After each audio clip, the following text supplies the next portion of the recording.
So, good afternoon to all of you from Argentina. Good evening, good morning, wherever you may be over there. And finally, today we are in our last meeting of Raga-vartma-candrika. Today is meeting number 29, and will be our last class, quote unquote, last, because it's an unending ocean of inquiry in this direction, especially when we speak about the moon ray, which sheds light on the path of Raga. And so much to say about that, never enough. But today we have reached our final meeting in this series of discussions, and today we will be studying the very last verse of prose from the second illumination of the book, the eighth verse, eighth prose, and some conclusion to the whole series that we will be sharing today. But as usual, let's begin with some brief recap of what we were studying in our last class, where we have been discussing verse number 7 of this second illumination, and the third class that we spent in this direction of this 7th verse, where Vishwanath is mentioning his main point all along this 7th verse, which is about the necessity of entering into the Prakat Lila in order to enter into the Aprakat Lila eventually. So, of course, he already spoke about the necessity of being born in the Prakat Lila for many reasons, from many different angles. He presented his case, the importance of getting acquainted with the cultural sensibilities of the Lila, with the social structure of the Lila, in order to be able to reply to certain questions that someone may ask to oneself. What is your village, whose daughter-in-law are you, and so on.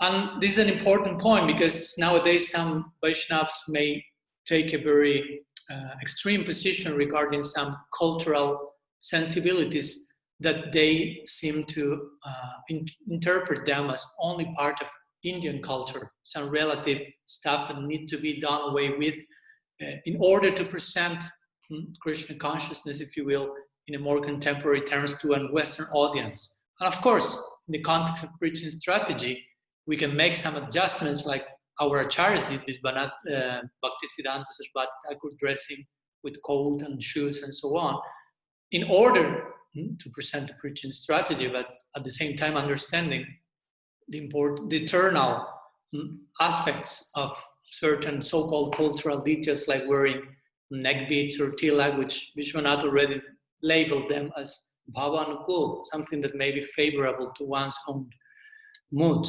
So we should know how to walk in this tightrope properly. So let's share what Vishwanath mentioned in the previous section that we were studying. He said, okay, presenting a further Purva Paksha argument, in case that someone has to be born in the Prakat Lila in order to enter the Aprakat Lila, a possible question will be, where will those most eager Anuragi Bhaktas whose prem has developed, awakened, stay all this time before attaining a gopi form or a gopa form? So the answer is, Vishwanath mentioned, after the sadhaka body dies, perishes, that loving devotee who has eagerly desired the direct devotional service for a long time will at once, by the Lord's grace, receive the gift of the desired service and the audience of the Lord and his eternal associates, even though he has not yet attained the manifestations of prem like sneha and so on, just as the Lord once bestowed his personal audience to Narada Muni in his previous birth. He will give the sadhaka transcendental gopi body. That very gopi form, by the arrangement of Yogamaya, emerges from the womb of a gopi in the manifest Vrindavan, where Krishna descends with his eternal associates. So here Vishwanath is presenting himself a further doubt, trying to make his case pretty comprehensive. And the point is, well, Krishna descends to the Prakat Lila, the point is once in a day of Brahma. Swayam Bhagavan Sri Krishna, only once in a day of Brahma, a long time he takes to come to this planet Earth, or to any planet Earth. So the point is, will the devotee who is in this planet Earth have to wait for the next turn, if you will, for Krishna's next return to this same planet Earth? So Vishwanath starts to unfold the answer to such a possible question. So first he says, no, because again, the doubt may be the devotee is so eager, how will be he able to wait such a long time? And Krishna, supposedly, he's so eager in connection to his Premi Bhaktas, how he will be able to tolerate such a wait at the same time. So no, the answer is Krishna's loving, affectionate nature will make that everything will happen immediately. Krishna will give darshan to that devotee. When that devotee is leaving his body, her body, he will give himself darshan himself with his associates in the particular mood that the devotee is. Krishna will appear, show himself in that, accordingly to that particular mood, with certain corresponding associates, and he will give the darshan of the eternal lila seva that the devotee is hankering so much at this stage. So himself, Krishna himself, is so eager to reciprocate, because as we know, God cannot go through the full experience of love. And for that we require human form, because love for God becomes limited, as we already seen. If you have Aishwarya, acknowledgement that he's God, automatically your disposition will change. So God won't be able to fully relish all the possibilities of rasa. For that, human sensibilities need to be in place. So that's what Vishwanath is trying to establish here in connection to Krishna's Nara, Lila, and Braj.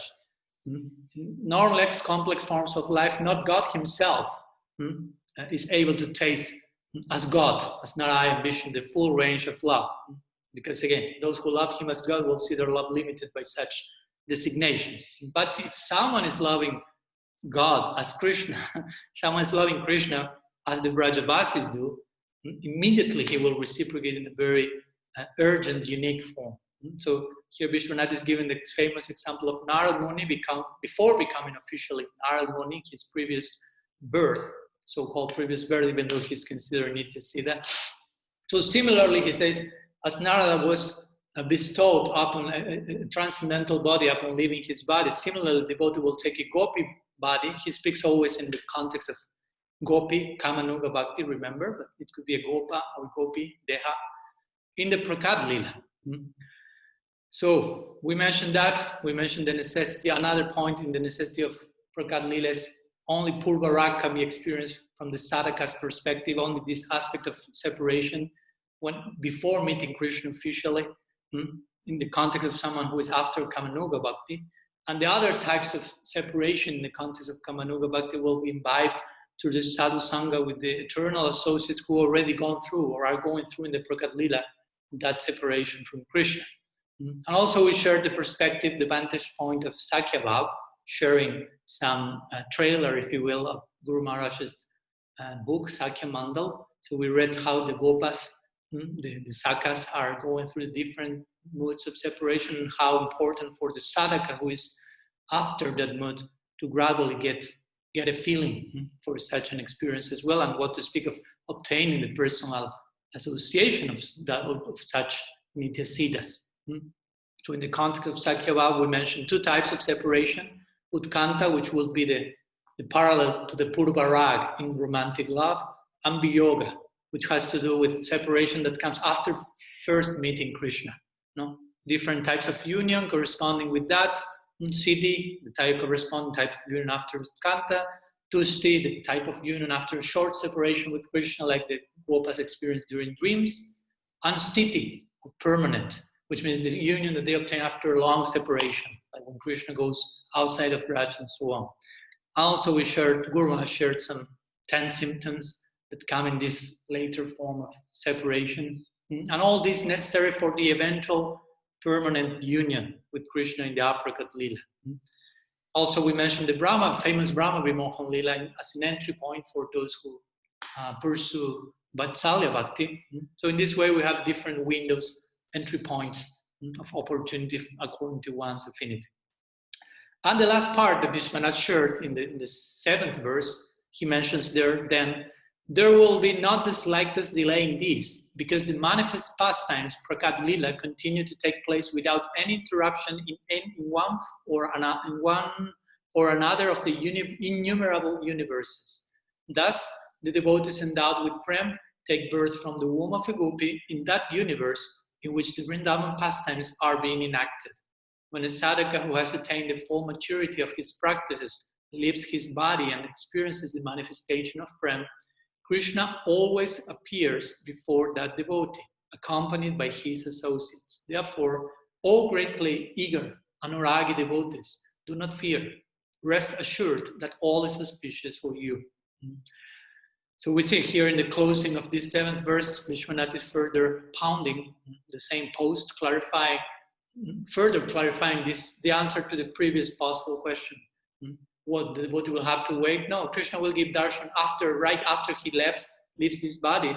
But even that, apart from that, Prakat Lila is always available somewhere. It's once in a day of Brahma in this planet Earth, or any planet Earth, but there are so many planet Earths in the multiverse. So there's always the Prakat Lila going on in some planet Earth, in some universe. So there's no waiting at all required in this connection. And so the eagerness of the Premi Bhakta, the Anuragi devotee, will be properly dealt with. So in this sense, we could say that since in every universe, all of the Bhoma Lila of Krishna is happening here or there, every even Naimitika Lila, or so-called occasional Lilas, are also considered Nitya Lila. For example, Krishna killing Putana. No? It's a Naimitika Lila, and this is not happening eternally in the Aprakat Vrindavan. But since it's always happening somewhere in some planet Earth, in that sense, it's considered Nitya, always happening somewhere.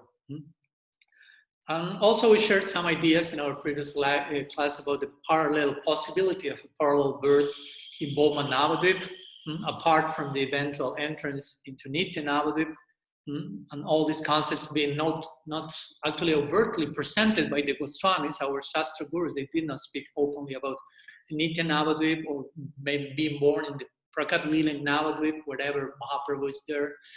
But we see that these possibilities have been developed in time by some other acharyas on the basis of the Goswami Siddhanta, and that does not constitute Apasiddhanta, because it's a new, if you will, Siddhanta, or a new development of the ancient original Siddhanta based on that. So it's important to give a place to that in the proper context.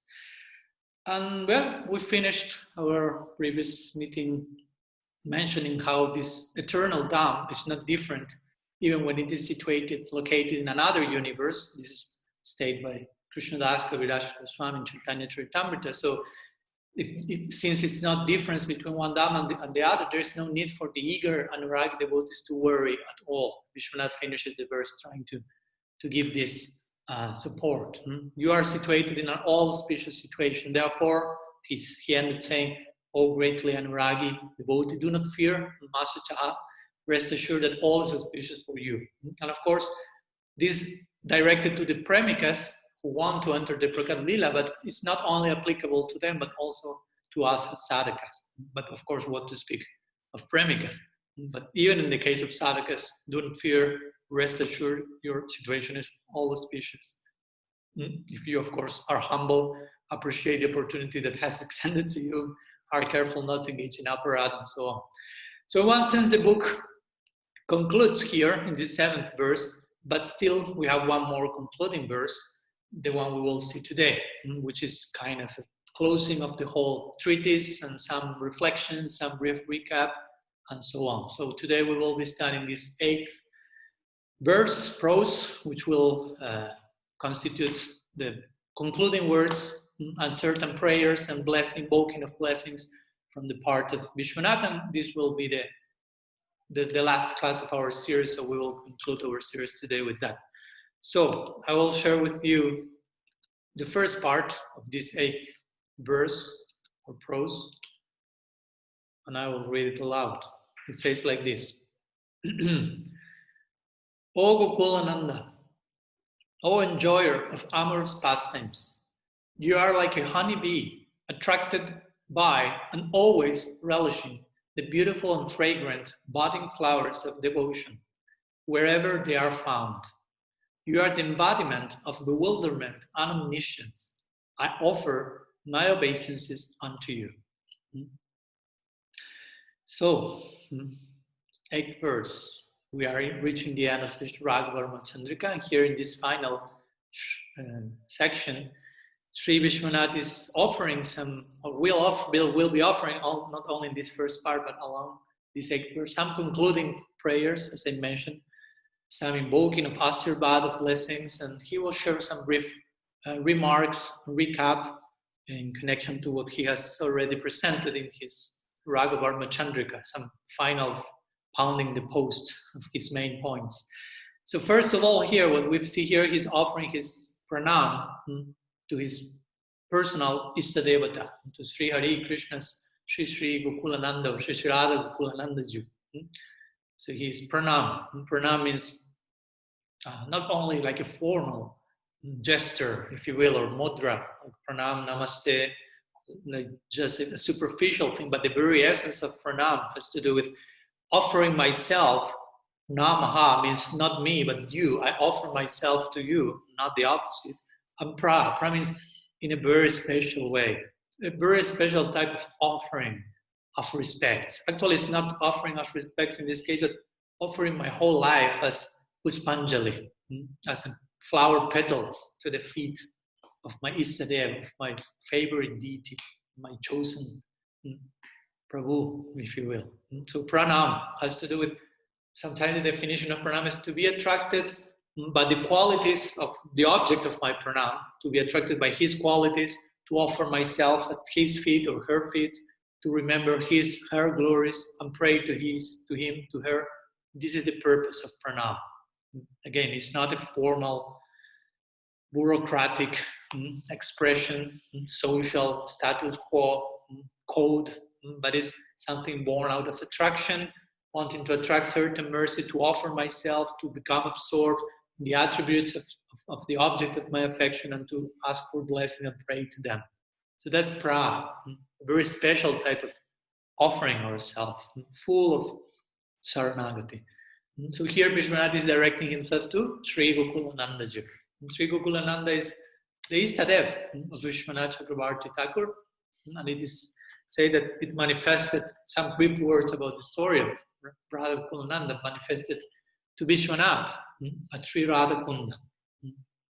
It is said that the original deity now is in Jaipur, along with some other main deities of the Goswamis, as you may know, Radha Govinda and so on. And also Radha Vinod is there, which was a deity worshipped by Lokanath Goswami. And in Braj, these deities, Radha Gokulananda, Radha Vinod, are in Braj in what's called Pratibhu Vigraha, Pratibhu Murti, like a replica, non-different replica from the original one. And in Vrindavan, in the famous temple of Radha Gokulananda, which is one of the main 7 temples in Braj, also we find there in this temple, in this altar, the deities called Radha Vijaya Govinda, which were worshipped by Baladev Vidyabhushan. And also there's one special Mahaprabhu there, which was worshipped by Narottam Das Thakur. And also there's one Shila there, which was given by Mahaprabhu to Das Raghunath Das Goswami. So it's a very powerful, empowered altar, as you can see. A very interesting yoga pith, site of perfection. And also this famous temple, in the courtyard of the temple, which actually Vishwanath Chakravarti Thakur arranged for the construction of this temple, Radha Gokulananda. Also we find the samadhis of many great personalities. For example, Vishwanath himself. There's also the samadhi of Narottam Das Thakur. And there's also the samadhi of Narottam's Guru, Lokanath Goswami, between others. So it's a very special place. And if you have the chance to go into Braj, please do not forget to visit Sri Radha Gokulananda Ji Ki Jai. So here, Vishwanath Chakravarti Thakur is addressing his Krishna, if you will, as Gokulananda. The Krishna he worships as Gokulananda, which means Gokula Ananda, the giver of joy, the giver of Ananda to Gokul, to the Gokul, to Braj. And also, we could say, seeing from the other perspective, the other angle, the one who derives full Ananda from Gokul, from the Gokul Vasis, from the Braj Vasis. Remember, we are speaking about reciprocal dealings here. So how this joy, how this deriving of joy, the experience of joy is happening. So he's replying next to that in this same verse by describing Gokulananda, immediately extending the meaning of the verse, saying Gokulananda, he's describing Gokulananda in terms of what he has already presented in this Chandrika. He describes Gokulananda as a bumblebee who is always attracted. Remember, we mentioned that analogy at one point. Like a bumblebee who is always attracted to the pollen, if you will, of the lotus-like hearts of his devotees, wherever this is found. It is mentioned in the verse. But of course, we know it very especially to the lotus-like hearts in Vrindavan. Especially he likes to, as we mentioned before again, especially in Vrindavan, Krishna, the bumblebee, Madhusudan, Madhupati, he becomes drunkard, like a drunkard bumblebee, and he remains stuck there, relishing the honey, relishing the nectar, the pollen of those lotus-like hearts. The lotus eventually closes, and the bumblebee becomes trapped in the lotus of their hearts, but living there eternally and most happy in that condition. So Vishwanath begins this further again, expanding of the implications of Krishna being Gokulananda, which are the ramifications of that name, immediately calling him a bumblebee, like an immediate extension. And to further describe the character of Gokulananda, his Prananath, the Lord of his life and his sights, in the context of what he has already presented here, then Vishwanath offered his pranam to Gokulananda, but addressing him as what it says here, the simultaneous embodiment of both muktata and sarvajñata. Remember, bewilderment and omniscience. This is a very main point that he established all along this second illumination. So he's continuing, expanding, unfolding the implications of the name of his Istadev, Gokulananda.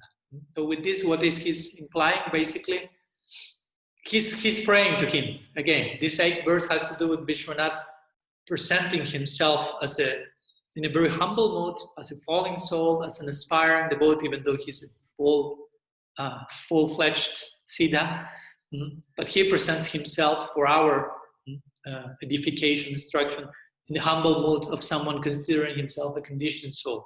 So he approaches this Gokulananda and saying, okay, you are both embodiment of Mugdata and Sarvajñata, bewilderment and omniscience. That even though you are Sarvajña, you are omniscient, you are also Mugda. Mugda means bewildered, in Prem, as we already explained. So you are Mugda, and at the same time, by your Achintya Shakti, by your inconceivable potency, you are also Sarvajña. At the same time, omniscient and bewildered. We already expanded on this. So, Vishwanath implies with this, since you are omniscient, please hear my prayers. That was the very beginning of this second illumination. How he who is bewildered by the prema of the Brajavasi will hear the prayers of the Raga-nuga sadhakas. So please hear Vishwanath saying, don't be mugda at this moment. Don't become bewildered and forget to hear my prayers. If you're only mugda, only bewildered, you won't be able to hear me. Vishwanath is not considering himself someone that has the power to bewilder Krishna with his prem, even though he's one of those personalities. So, I pray to you, basically he's saying here, to be both mugda. Of course, I want you to be mugda, to remain in that charming presentation, being bewildered by the Brajavasi's prem, but of course, remain sarvajña, so you can hear this fallen aspirant, even though he's a nitya siddha, prayers here.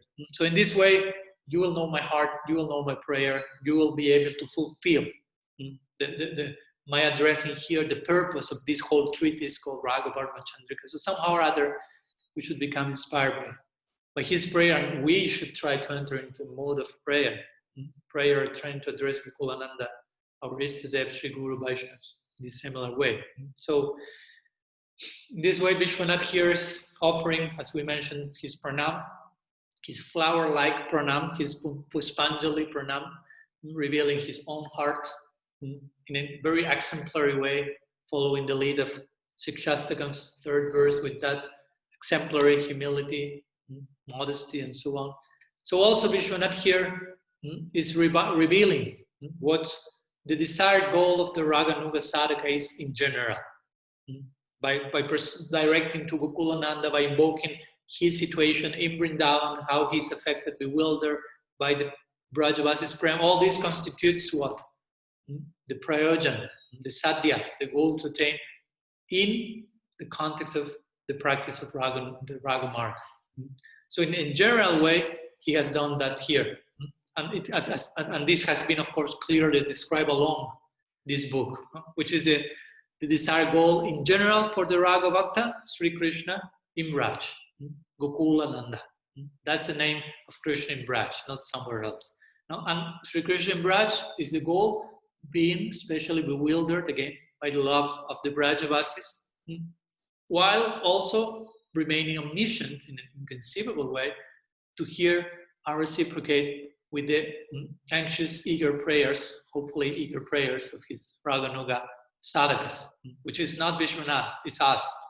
And hopefully it's us, because it's not so easy to be a Raga sadhaka, and it's not cheap to be an eager Raganuga sadhaka, serious sadhaka. So we should become one in order to properly honor the expectations of the parampara, the mercy, and the expectation that are included in that mercy. So in this way, Vishwanath Chakravarti Thakur continues with his recap in this moment while offering pranam simultaneously, invoking blessings, all of this at the same time. So it's a very expert, if you will, presentation. Pranam is not only offering respect, as we say, offering our life, invoking prayers, in the context of the book, sometimes doing a recap of its main tenets and points.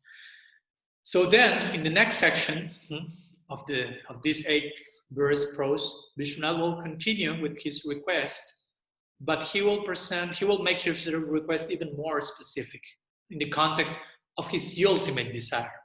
Till now, again, the prospect was connected with Gokulananda in this verse, Krishna in Braj, the general goal of Raganuga Bhakti, Krishna in Braj. But his personal, ultimate desire, and as you know, we know the ultimate reach of the Gaudiya Sampradaya to which Vishwanath belongs is Kamanuga Bhakti, as we mentioned. More specifically, Radha Dashyam or Manjari Bhav and so on. So in the context of the presentation he made along the whole book, which was Kamanuga Bhakti, he will continue with the next section of this 8th prose. So I'll share with you in the chat. And I will read it aloud. It says like this. O Lord, he continues, of course, having a dialogue, if you will, with Gokulananda. Now we will see how Gokulananda also is replying in between these sections. O Lord, you have personally said, I give my devotees the transcendental intelligence by which they can come to me. Therefore, I pray to you, O Brajendra Nandana, please bestow upon me that intelligence by which I can render service to you when you are decorated by the gopis' breasts. So as you can see, the prayer becomes more specific and less generic. So Anantadas Babaji, in his commentary to this section, he invokes a dialogue in between Gokulananda and Vishwanath, following the lead of how Vishwanath sometimes comments, for example, the Bhagavad in his famous Sarartha Darshani commentary, when in between verses he presents some further dialogue between Krishna and the gopis, or whoever maybe they're speaking, mainly Krishna and the gopis. So here Anantadas Babaji says, like, Vishwanath prays to Gokulananda in the first section we already seen, and when Sri Gokulanandaji replies to Vishwanath prayers, he will say, okay, Vishwanath, you are addressing me, you have called me, because you know me, you call me the bumblebee of Braj, that who is Mugdha and Sarvagnya simultaneously, and so on, and it seems you want something from me. So Gokulananda comes to Vishwanath immediately and says, tell me, Vishwanath, what do you want? So then this second section of this 8th verse implies this Vishwanath's more specific answer in the form of what we may call Lalasamai Prarthana, which is one of the different types of prayers, if you will. We have, Rupa Goswami speaks of this in Bhakti Rasamrita Sindhu. Dainya Bodhika, Dainyatmika, Lalasamai, different prayers full of surrender, of humility. And Lalasamai means full of hunkering, full of eagerness with the desire of attaining a specific service in eternity, in perfection.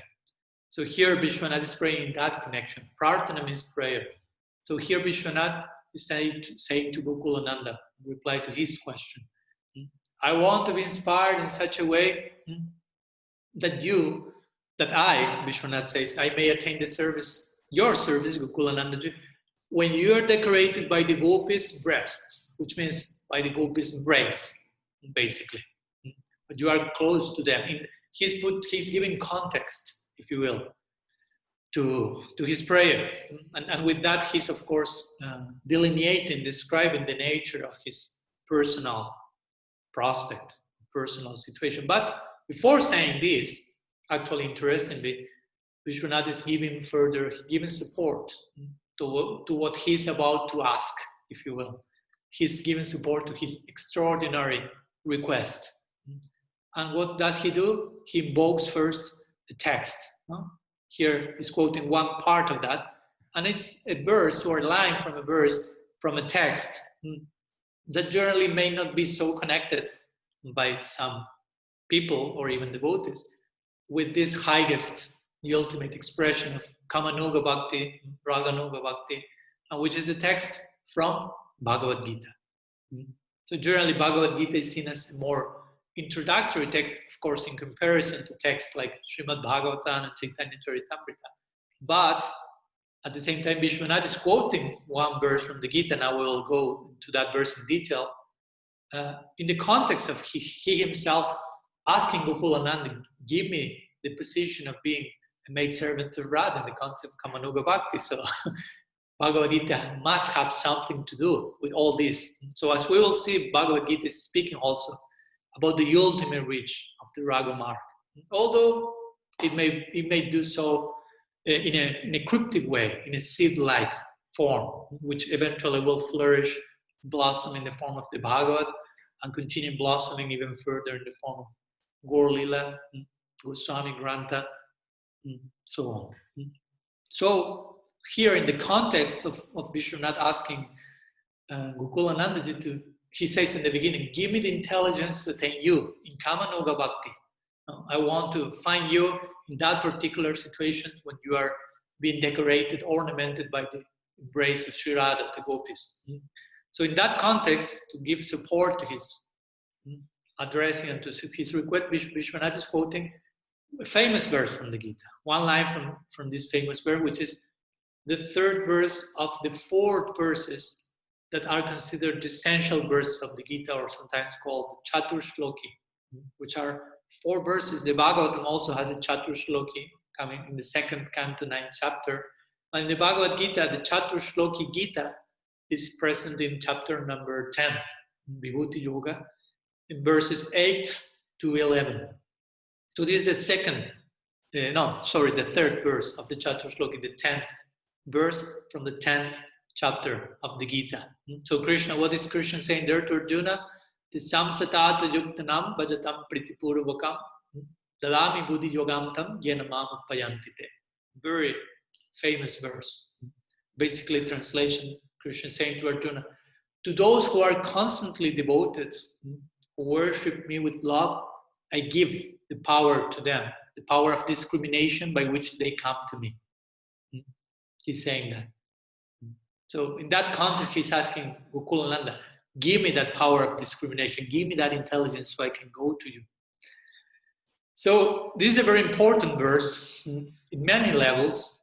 We will just share some essential summary. We cannot go through all that, the implications of that. But for example, Krishnadas Kaviraj Goswami, his Chaitanya Charitamrita, he quotes this verse 3 times along his treatise. But my point is here, when I want to concentrate in the context in which Vishwanath is presenting this verse, the ultimate meaning of this verse has totally to do with Raga Marga, and specifically Kamanuga Bhakti, and the type of Kamanuga Bhakti that Vishwanath is praying for.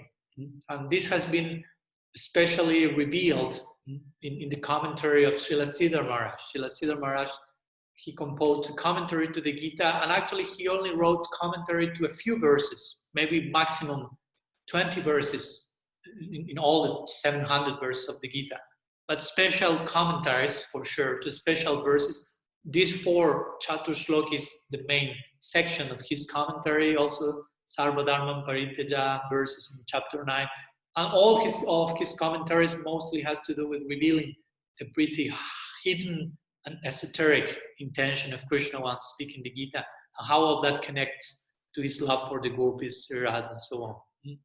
So I really recommend you to try to read that in detail, his whole commentary, or especially the commentary to the whole Chaturshloki, which he explains in terms again of Gopi Bhav. And of course, Guru Maharaj in his own Bhagavad Gita commentary also he sheds a lot of light in the line of Srila Sridhar Maharaj, and of course adding his own insight to that as well. So Srila Sridhar Maharaj presents a very unique logic when explaining this verse, Sumedha Saha, the logic that comes from being a scriptural genius. So the natural conclusions, the natural question that will come. Because this verse saying what? Again, the sam satata yuktanam, which means someone who is constantly, satatam, devoted to me, Krishna says, yuktanam, linked with me, connected with me. The sam satata yuktanam, and then Krishna further qualifies the nature of that surrendering. Bhajatam priti purvakam. He's saying, he's worshipping me, bhajatam, he's offering bhajan to me, priti purvakam, filled with love. Love-filled worship. Someone who is constantly linked with me in love-filled worship. No? And then he says, I give him the intelligence to come to me.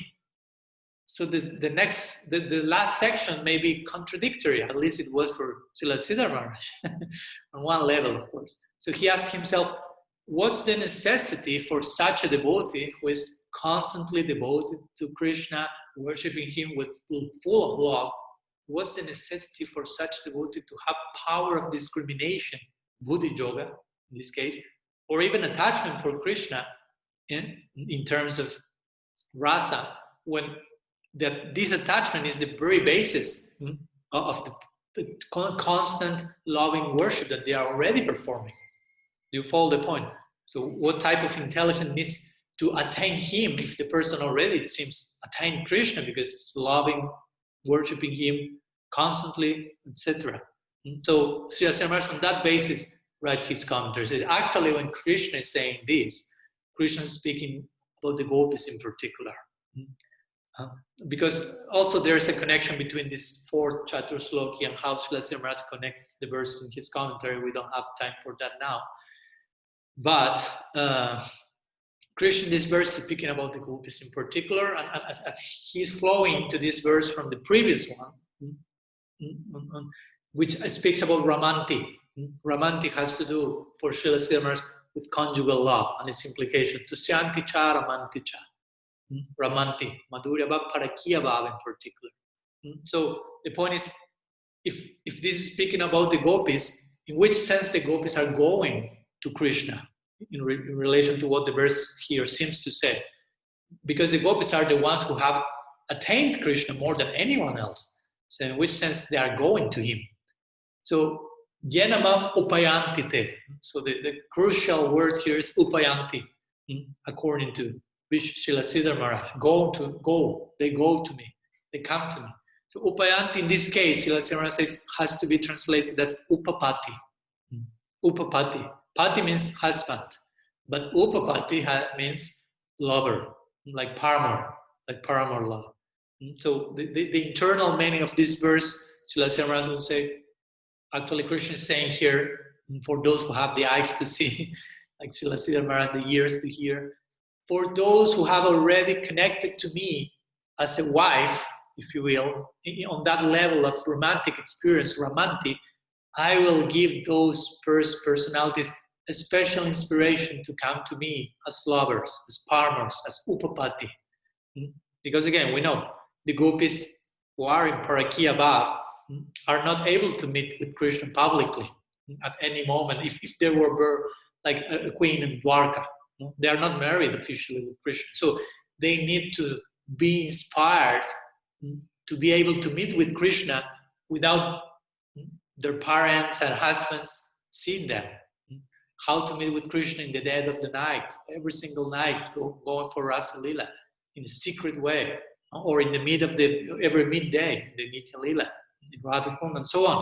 So the idea here is Krishna is given the power of discrimination, the inspiration through his sidelong glances. The implication in the concept of the Lila will be through his sidelong glances, he's given the inspiration to the gopis how to steal away in the night and meet him on the banks of the Yamuna, for example. Mama Payanti, to meet him there. So every single day on the Lila, that's happened. The gopis and Krishna meeting, and Krishna is looking, and they cannot speak publicly in front of the rest of the Brajavasi. That Krishna is with different sidelong glances and movements and gestures. Already they are fixing where to meet at which time, like we explained the other day.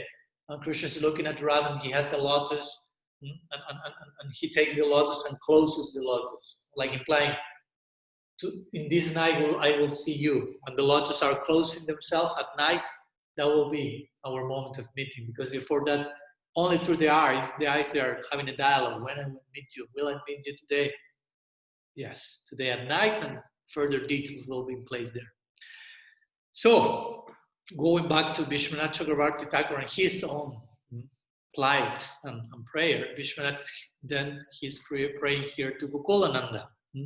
Again, he's like saying, you Gokulanandas, you proclaim in the Gita, you are Krishna, you are Gokulananda in the battlefield there.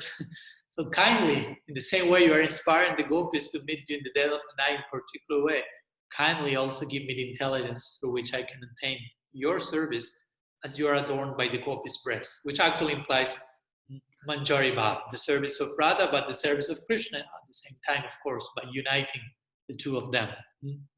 So this last quote of this last section of this part of the verse we are sharing qualifies the type of Madhurya Bhav or the type of Kamanuga Bhakti that Vishwanath is praying for. Because remember, Kamanuga Bhakti has two types.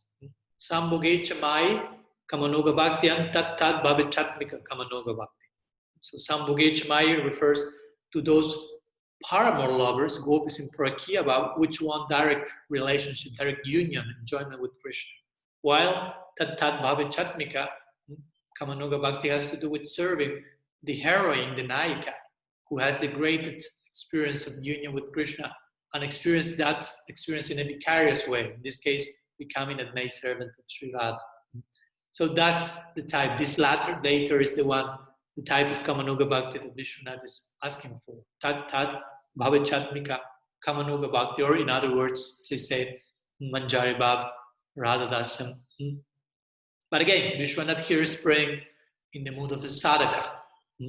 Although, as I mentioned, he's already situated in his sort of, he's a Nitya Siddha, his identity as a Siddha is Vinod Manjari, so he's an eternal maid servant of Sri Radha, but in the mood of the sadhaka, he's praying in order to attain that.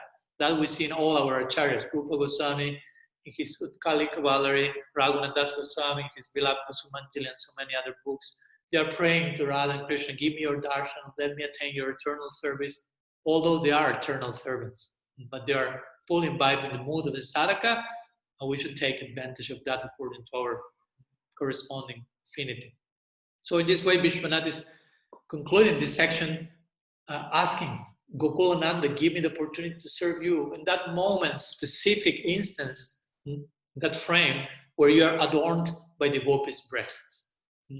So he's not saying adorned by my own breast, by my own embrace, not implying I don't want direct relationship with you as a gopi, but I want to see you in the embrace of Radha. That's the ultimate implication here, being able to serve you there. So I desire to serve Krishna, says Vishwanath here, as you are surrounded by Sri Radha and her girlfriends, enjoying, of course, many different types of amorous sports.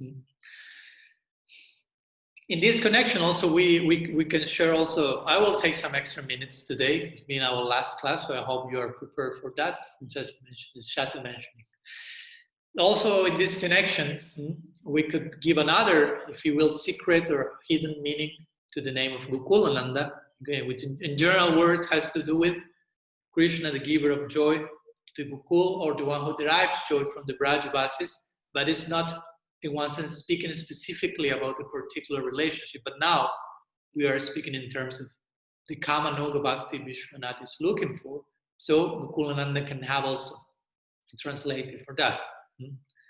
So Gokul Ananda. Gokul, Go means cows generally, and Kul, in this connection may be translated as like village, basically. So village of cows. So the one who gives joy to the village of cows or something like that. But also Go, and here it goes the more confidential meaning. Go has to do with senses. And Kula has to do also with group. It refers to a group of something. So Gokul implies a group of senses. And of course, Ananda means joy or giver of joy, the implication could be. So in this way, Gokul Ananda has to do with Krishna, who is the giver of joy, the giver of pleasure to all the senses of Sri Radha.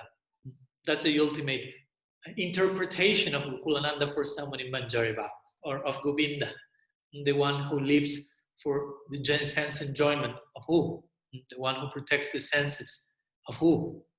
And so on. So Krishna only lives for this sense enjoyment of Sri Radha, but interestingly, the sense enjoyment of Sri Radha is only about the sense enjoyment of Sri Krishna. And in this way, we find there is no selfishness in such an interaction. It's totally noble and glorious, as every interaction in the Braj for sure. But here we are speaking about Vishwanath's prayer. So in connection also to the first part of this verse, if you will, the full circle implication, if you will, of Vishwanath's request will be, O Gokulananda, then you delight everyone in Gokul, that's the name, Gokulananda. Therefore, that's a prayer, you will not deprive, Vishwanath said, you will surely not deprive this fallen soul that is, for what I am praying for. Do not deprive me from my request. You are always eager to enjoy Madhurya Lila with Sri Radha. That's the implication, the name Gokulananda. And in such a case, that's the point when he goes here. In such a case, you will also certainly need me as a Manjari, because it cannot take place only between Radha and Krishna. Manjaris and so many other players are necessary. So you will also need me, says Vishwanath. Now more his Siddha side is coming, not so much as a sadhaka. Since I'm her maid servant, and she's rarely attained, my Swamini, my mistress, so I can help you to meet her whenever you need. So by giving me prem, you will also accomplish your own relation of prem, because Krishna wants to get in touch, get associated with the prem of Sri Radha. So Vishwanath, in a very intelligent way, he asked before Krishna, give me intelligence. So very quickly, Krishna gave him intelligence, similarly to the prayer of Srila Prabhupada in the Jaladuta. Oh, Bhai, give me intelligence for this, and Radha will be pleased immediately. So he will see this verse, in this section, Vishwanath is saying, like you say in the Gita, give me intelligence for, so give me prem, and you will attain prem. So that will happen immediately. So that's the logic that Vishwanath is invoking here. In this way, it's not only that I need you, Vishwanath says to Krishna, but you will also need me in such a situation. So let's share some example of this, how the eternal dynamics, romantic dynamics of Radha and Krishna, the dynamics of the Madhurya Lila is such that manjaris are required for solving certain sections of these chapters. Classical example is when Srimati Radharani is in Man. She's experiencing her sulky mood. With good reason, or without good reason, there are many possibilities there. So Krishna has been kicked out from the Kunja because maybe he went, Radha was waiting the whole night there, and Krishna never appeared, and appeared the next morning with the love signs from having been with Chandravali or whatever, but saying to Radha, no, I have been rolling on the ground in separation from you. These are the marks. That's why these signs are here and so on. But Srimati Radharani is not buying the product. So Krishna is being kicked out from the Kunja, and he's falling to the ground at that point. To the manjaris, please let me in. Let me in. You are my only hope. It's interestingly, because again, the whole world is falling on its knees to pray to Krishna. You are Bhagavan, you are the source of everything and so on. But here we find the opposite, the source of everything falling on his knees to the feet of the manjaris, asking for their mercy. And what's the Manjari service disposition there? Again, they will say, whatever service you cannot do, they speak to Krishna, whatever service you cannot do for my Swamini, my mistress, I will do. And whatever service she cannot do for you because of the arrangement of Yogamaya, I will do. The Manjaris are totally ready for that. So again, famous example of this, for example, comes in one verse from Bilab Kusumanjali, when Tulsi Manjari, who is that Raghunath Das Goswami, in his Siddha form in Vrindavan, he's coming back into the Kunja, into the forest bower, and she's seeing that Srimati Radharani has entered into a mood called Kalahantarita. So Kalahantarita refers to a girl, it's a term given by Rupa Goswami, it's a term for a girl who regrets her quarrel with her lover.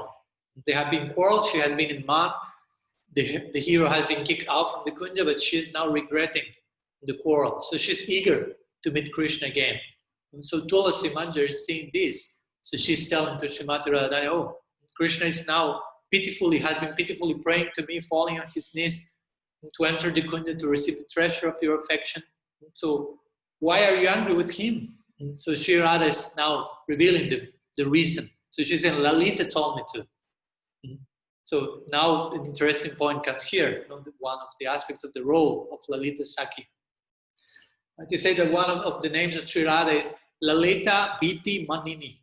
Lalita Biti Manini, which means she who gets angry, or Manini, with Krishna out of fear of Lalita. Although she herself wants to make up with Krishna again. So Lalita has an important, influential role in the life of Sri Radha. Sometimes you say, you have to be angry with him. He's a womanizer. Don't give in so easily to him. No? He has been with this gopi, that gopi. You should show, you should teach him some harsh lessons. So be angry with him. So Radha becomes afraid of Lalita and becomes angry with Krishna. Maybe even if she doesn't want. So those are the dynamics of this Nara Lila. So seeing all this situation, the point is that Tulasi, again, we are speaking about Manjari and the role of the Manjaris in this moment, how much Krishna needs them. So Tulasi Manjari will understand she will understand that without Lalita's permission, the Jugal Kishore, divine pure, will not be able to meet again. So, but both of them are so eagerly desiring each other. But there are some, again, obstacles that of course are increasing the relish of the rasa. That's how it works. So in this way, Tulasi will run to the Kunja where Lalita will be there dwelling, and Lalita will see Tulasi entering there running, and Lalita will ask why you came here. So Tulasi will suddenly fall at the feet of Lalita Devi and ask, are you just sitting here after ordering our Swamini to be angry with Krishna? So Lalita will then say, what happened? What's going on? So Tulasi will explain everything. They are so eager to meet each other. I cannot tolerate such a scenario anymore. It's too much. Please order the manavanga. So manavanga means the breaking of the pick. You say pick in English? Picky? I don't know how you pronounce it when someone is a little bit angry with other. So please, Lalita, order the manavanga, the breach of the pick. Because Radha is only maintaining her pick only because she respects your order. So Lalita hears all this, of course, and after hearing that, she orders the bridge of the peak, and Tulasi returns running to Sri Radha, and she will tell her, Lalita sanctioned the break of the peak. So you can join your prananath again. So when hearing this, of course, Sri Radha blooms up with joy, with ananda, with bliss, and of course Krishna also.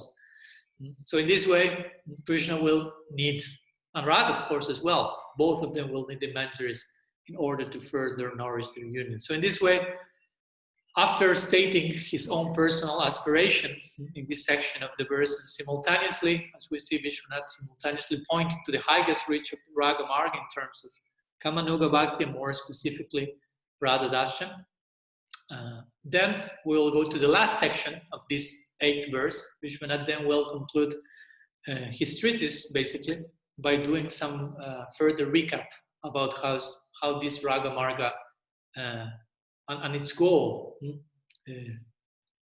is fully aligned with the injunctions of Shastra, which is a point that he made in the first illumination but what needs to be emphasized again in order not to see the Krishna Lila as something ordinary.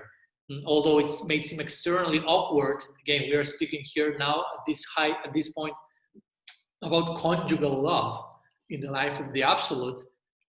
We are speaking about spontaneous love, the passionate path, Raga-marg. So even though it may seem questionable for some, it is fully aligned with the injunctions of Shastra. So let's share one more section. We have this section and one more before finishing. So here it goes. I will read it for you. It says like this. Those who say, after reaching this high point when he himself is praying for his eternal service as a Manjari and knowing how much Krishna will need that and Radha as well, now he will go down for a moment to establish the background, the tattva, and the connection with Shastra, something quote unquote more superficial, but to put everything in context, similar to what Mahaprabhu spoke with Ramananda Roy. Ramananda was speaking about Radha Dasyam and more and more and more, and suddenly Mahaprabhu has to speak about Krishna Tattva, Radha Tattva. From Bhava, from the realm of Bhava, we go down, quote unquote, down to Tattva, but not down, just to stress the foundation of the kingdom of Bhava. So here Vishwanath says, those who say that Raganuga Bhakti is always beyond all scriptural injunctions in all respects are denounced by the words of the Gita, such as those who give up all scriptural injunctions to worship with mere faith in connection to those who perform archana with faith but abandon all rules. This is chapter 17, first verse, and some other statement from the Gita from chapter 17, verse 13, food made without regulations. Now we will explain this statement in detail. This one in connection to those who perform sacrifices in disregard of the injunctions of the scriptures. Such persons have always caused disturbance, are always causing disturbance, and will always cause disturbance. It is pointless to discuss this any further. So, here Vishwanath is reaching the end of his presentation. We only have a very brief final lines as a closing of the book. So reaching the end of his presentation here, Vishwanath Chakravarti Thakur is trying one more time to pound a foundational post that he has tried to establish all along his book, especially in his first illumination, which is Raganuga Bhajan is performed by taking shelter of the scriptures, of Shastra, and not by disregarding that in the name of spontaneity. That's an important point. Even though this is known as the spontaneous path, passionate love, and so on, this is fully in line with the scriptures. So he established this indirectly by mentioning here what will happen to those who think otherwise, basically.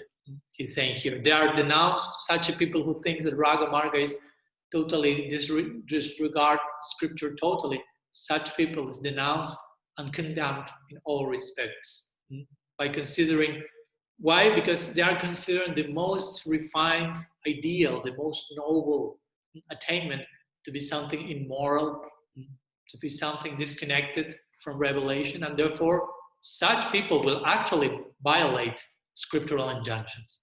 That's the point, and not the Raga sadhakas themselves.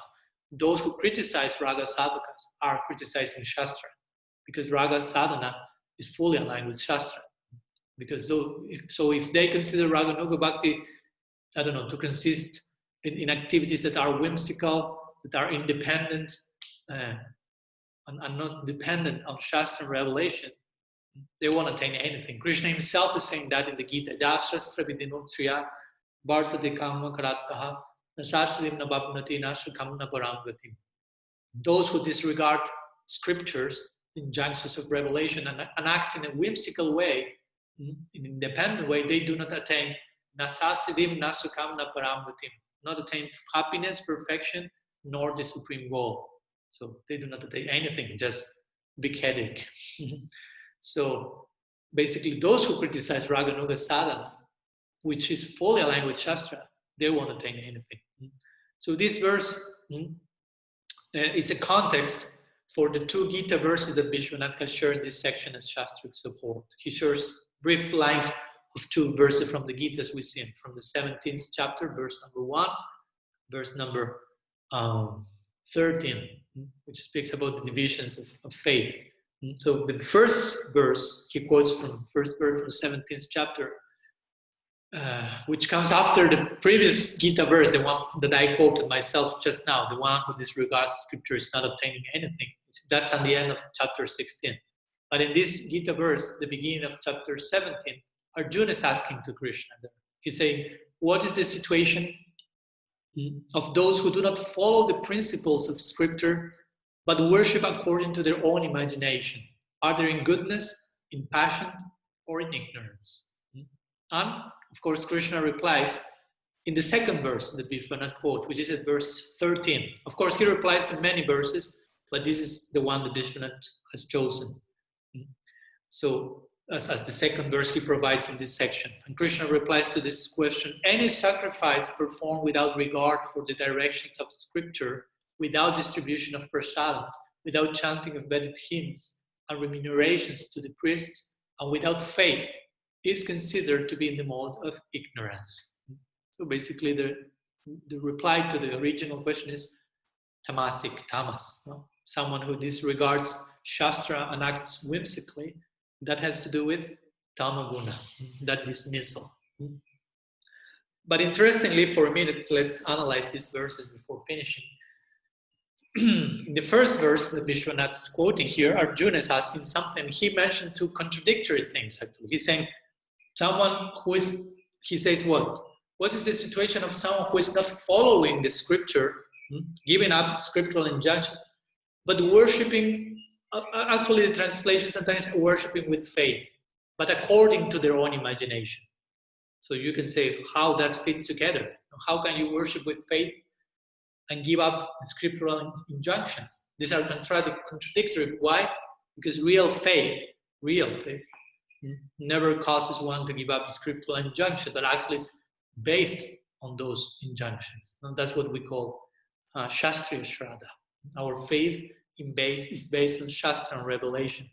We have faith, as Guru Maharaj will say, our type of faith is faith in a transrational way of knowing beyond my own limited capacities. Faith in revelation means I can know certain things that won't be able to be known otherwise if I do not embrace this particular method. So in this way, then Krishna replies in the second verse quoted by Vishwanath that whatever there is any kind of spiritual celebration that is not following Shastric injunctions, that must be considered devoid of real faith.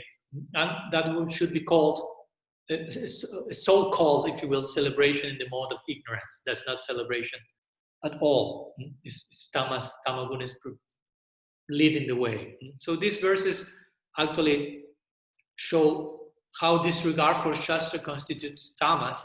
So since these verses are showing that, if you reject Shastra, that means tamaguna. So the point here is Raga Bhakti, which in itself has to do with the nirgun, with bhakti, with braj. So if rejecting Shastra is tamasic, the point is that fully accepting of Shastra has to be not rajasic nor even sattvic, but nirguna, transcendental to the gunas. So Raga Bhakti is nirguna in itself. Raga Bhakti is nirgun. So the point is, if Raga Bhakti is nirgun, it has the highest regard for Shastra, while rejecting Shastra has to do with tamas. So indirectly, Vishwanath is establishing how this Raga Bhakti is fully supported and supporting of Shastra. And finally, again, without mentioning officially the verse, Vishwanath ends this section further pounding his post by invoking a verse that he already quoted, if I'm not mistaken, at least twice in the first illumination, which is the famous verse from the Narad Pancharatra Shruti Smriti Purana Adi Pancharatra Vidimbina Ekanti Kihare Bhakti Rutpatayaiva Kalpate, which speaks about how any so-called devotional engagement, which is not considering the statements of revelation, is actually a disturbance for society. So basically, he's again quoting that without saying that verse specifically, but speaking about disturbance. No? So that verse is speaking how even so-called Uttam Bhakti, even in the name of Uttam Bhakti, that will be if you engage in so-called Uttam Bhakti, that will be seen as a social disturbance if that's not practiced according to the regulations, to the revelation of Shastra. And that's why Vishwanath says here, he finishes this section saying, we should know that such persons, the ones who violate, transgress the scriptural injunctions, have always caused disturbance, are always causing disturbance, and will always cause disturbance. Past, present, future tense, that will always be true. So after considerable emphasis on this topic, and of course, Vishwanath is doing that with the hope that we are understanding his point properly. So he finishes this section saying, there is no need to further elaborate on this. Like implying, I have insisted on this and I have stressed this point on many occasions. So I really hope all you dear devotees that you have understood this point. So let's hope that's a fact, and let's pray for proper understanding of this Shastric foundation for the Raga Bhakti. So before finishing, finally, let's go to the very last section of this last verse of this second illumination of the Raga-vartma-candrika, where Vishwanath Chakravarti Thakur will share some, let's say, form of asirvad for all its readers, or some invoking of blessings for the ones who have gone through this study. So for all of you, for all of us, so let's join our hands together in prayer and trying to be touched by the prayer and the desire of Vishwanath Chakravarti Thakur here. So I will share the last part. It's there in the chat, very brief, and I will read it. So he says here, Aho, how astonishing. This path of raga is very difficult to detect, even for the demigods. May deeply intelligent devotees come to know of it through this chandrika, this moonbeam, which is thus completed. So, finally, in this way, we have reached here the closing statement of the whole book after almost 30 meetings. So here Vishwanath is closing his treatise, and he's starting to speak about the confidentiality of the Raga Marga, the esoteric nature of the path.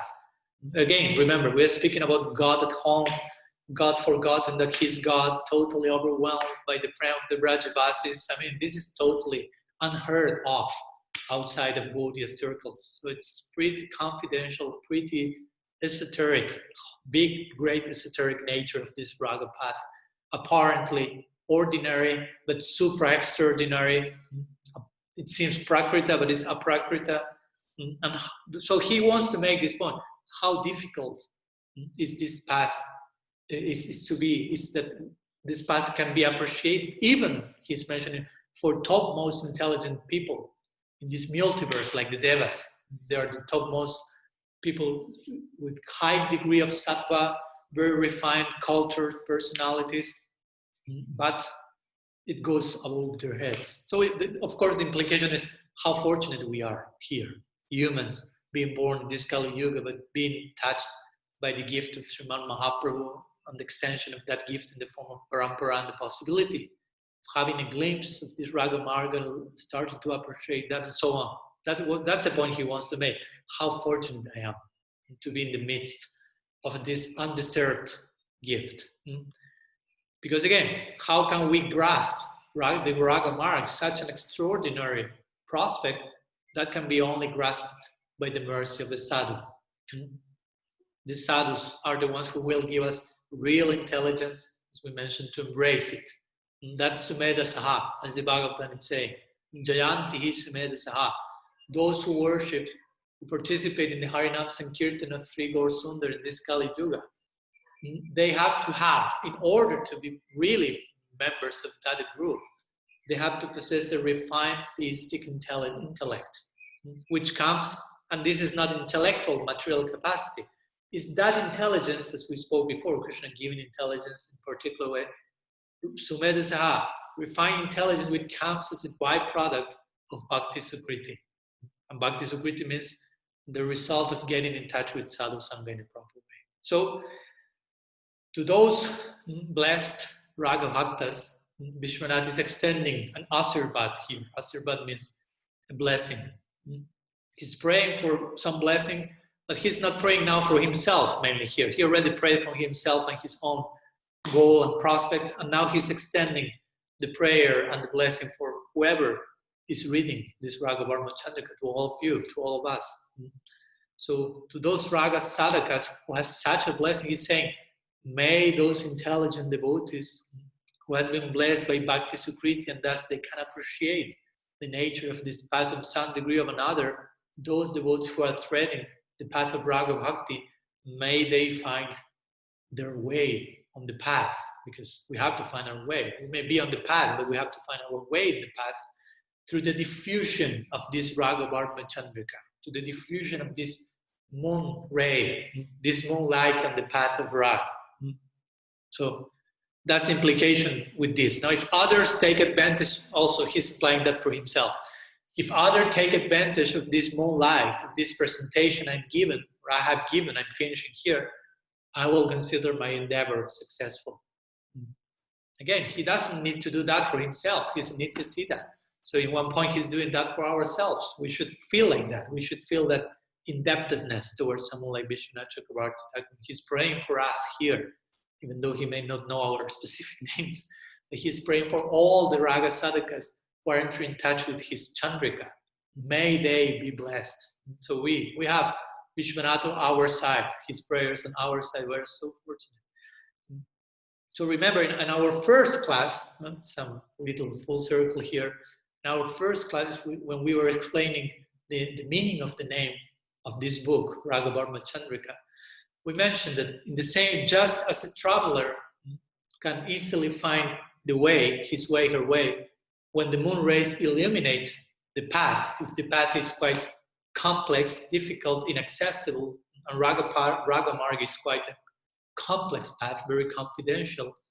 But if the moon rays at night are coming, they will enable him to blissfully arrive at his destination without having to fall into different ditches or be pricked by thorns. And so similarly, the point here is the sadhakas, the Raganuga sadhakas, who are treading this most delicate, confidential path of Raganuga Bhakti, may they will also become well acquainted with this path, with the ingredients of this path, with the sensibilities that the path imply. May they all attain this by taking shelter of this Chandrika, taking shelter of this book, and blissfully, eventually, they may attain their ultimate destination. May there be nourish their own sadhana, but they may be also their sadhana be nourished by that. May they attain the ultimate sadhya or goal of this Raga Marg. So in this way, some words that Vishwanath is sharing as a closing in a very beautiful and auspicious way, closing the whole book with a very ardent prayer for all of us, including us, in such a blessing Asirvad. So we have not only been blessed by going through all this Raga-vartma-candrika, but especially with this final prayer that someone like Vishwanath and of course our Guru Vargas are having us in their minds. So it's time for us to properly awake to such a mercy and to properly reciprocate with that. So in this way, we are putting here our discussion here to rest after more than almost 30 meetings. And it has been almost like 4 months, somehow or other, of discussions, 2 days a week.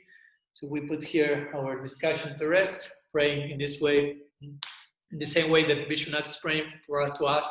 We are praying, and we'll finish our discussion praying to Sri Guru, to the Vaishnavas, praying to someone like Sri Vishwanath Chakravarti Thakur in this way, to be blessed with their mercy in the form of Bhakti Sukriti, so that Bhakti Sukriti may give us the proper intelligence, so all of us may be allowed to thread this unique path, this most merciful, confidential path of Raga Bhakti with utmost sincerity, dedication, Well, on a personal note, I personally hope that this series of lectures may have complemented nicely the previous series of lectures we have already given.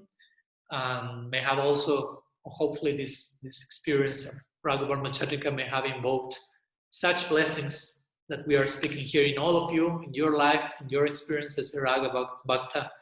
And I personally really feel very blessed by having been engaged by all of you, by all the Vaishnavas who requested me to serve you in the form of sharing some Harikatha in this most purifying seva. So it's a big journey we are going through together. So this is part of that. This is only one of so many chapters of our journey as Raga Bhaktas towards our goals. So it's a very beautiful experience to continue together in this, and we will continue doing so in our next studies very soon. Hopefully, I'm thinking about maybe organizing something for the month of Kartik that may be some hopefully natural connection and also complement to what we are seeing in this Raga-vartma-candrika. We will share any further news very soon. So again, thank you very much to all of you for this opportunity, and see you soon in whatever next chapter may come in our treading of the path of Rag under the Raga-vartma-candrika, under the moonbeams, which illuminates our progress towards our ultimate goal of Brajaprem under the guidance of Sri Guru and the Vaishnavas. So, Sri Raga-vartma-candrika ki jai, Srila Vishwanath Chakravarti Thakur Pad ki jai. So we have some minutes if there are any questions before finishing, of course, as usual. I don't have a question, but I just wanted to say how you said we should be indebted to Vishwanath Chakravarti, and I'm really feeling that. And also how indebted I feel to you, because you're making this commentary is so accessible and relishable for us. And I'm just so happy to have this, both the Gopi Gita classes, and I know I'm going to be listening to them over and over and over again. And I just thank you from the bottom of my heart, and I know all the devotees probably feel the same way, you just said the most wonderful thing, that you're planning another something for us for Kartik, and that just lifted my spirits completely. So thank you so much, Maharaj. Thank you. Thank you so much for engaging me, and thank you to Guru Maharaj for giving his approval and blessings for doing that. Yeah. Thank you, Maharaj. Thank you. It's beautiful. Everything was beautiful. Appreciate it so much. Thank you. Remember, Guru Maharaj always teach us that we have to go beyond gratitude even. So we should be dealing in such a level of intimacy and love that there's not necessity of saying thank you. But I understand your point, and I'm not rejecting it. That's the point. I just want to ensure that let's continue further progressing even beyond the thank you. But thank you very much. Thank you. I'm contradicting myself, I know, but now I'm saying thank you to all of you. Well, it seems there are no questions, but mainly some thank yous. And they are really appreciated by me. That increases my depth towards all of you. And I hope to be able to render some more service to you, hopefully more proper than till now. And I have faith that Guru's and Vaishnav's mercy will give me that opportunity. So again, see you in our next opportunity of service, in our next chance, in our next exchange of Harikatha very soon. Srila Gurudev ki jai, Sriman Mahaprabhu ki jai, Sri Nam Sankirtan ki jai, Sri Raga-vartma-candrika ki jai, Srila Vishwanath Chakravarti Thakur ki jai, Gaur Bhakta Vrinda ki jai, Gaur Brahmananda Haribo, Panchakalpataru Vyasya Kripa Sindhubhyaiva cha, Titanam Bhavanibhyo, Vaishnavibhyo Namo Namah, Ananta Koti Vaishnava Vrinda ki jai, Gaur Haribo. Padmanabha Swami ki jai. Jai. Jai Gaur Haribo. Thank you very much. See you soon in our next series of lectures. We will let you know very soon for that. We're gonna miss you. Yes, very much. Hurry up. audios are there waiting for you, so no problem with missing anyone. Haribo.